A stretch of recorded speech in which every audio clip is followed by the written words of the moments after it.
Hi అండి, welcome to rose kitchen. ఈరోజు నేను మీకు అల్లం గారెలు ఎలా చేయాలో చేసి చూపిస్తాను. ఇవి చాలా రుచిగా ఉంటాయి. పైన క్రిస్పీగా, లోపల సాఫ్ట్గా ఉంటాయి.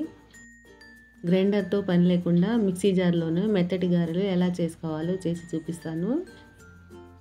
1 గ్లాసు మినపప్పును తీసుకోవాలి. ఇక్కడ నేను గాజు పప్పును తీసుకున్నాను. 5 గంటలు నానబెట్టి శుభ్రంగా కడిగి పెట్టుకోవాలి. ఇలాగా 2 ఇంచుల అల్లం ముక్క, 3 పచ్చిమిర్చిని తీసుకోవాలి. మిక్సీ జార్లో అల్లం ముక్కలను సన్నగా కట్ చేసేసుకోవాలి.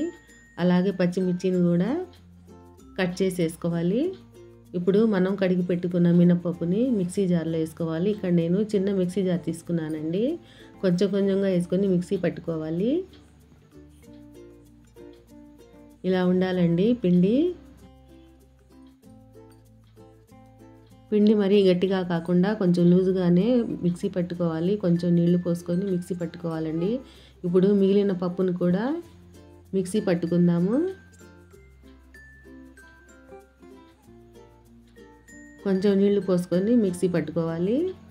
మరీ ఎక్కువ నీళ్ళు అవసరం లేదు. ఈ పిండిని కూడా గిన్నెలో వేసుకొని మొత్తం ఒకసారి కలిపేసుకోవాలి. పిండి మొత్తం కలిసేటట్లు స్పూన్తో బాగా కలపాలి. ఇలా కలిపిన తర్వాత మూత పెట్టి 2 గంటలు ఫ్రిడ్జ్లో పెట్టేసుకోవాలి.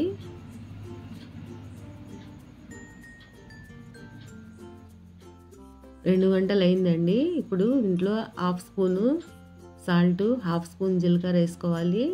మొత్తం ఒకసారి చేత్తో కలపాలి పిండి మొత్తాన్ని.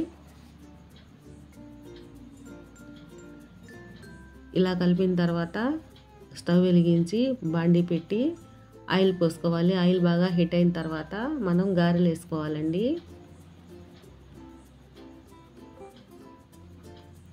ఒకవైపు కాలిన తర్వాత రెండో వైపు తిప్పుకోవాలి. ఇలా గోల్డెన్ బ్రౌన్ కలర్ వచ్చే వరకు వేయించుకోవాలి గారెల్ని. ఇలా టర్న్ చేసుకోవాలండి. చూడండి, ఇలా గోల్డెన్ కలర్ రావాలి. ఇప్పుడు వీటిని ఒక ప్లేట్లో తీసేసుకుందాము. మిగిలిన పిండిని కూడా ఇలాగే వేసేసుకోవాలి.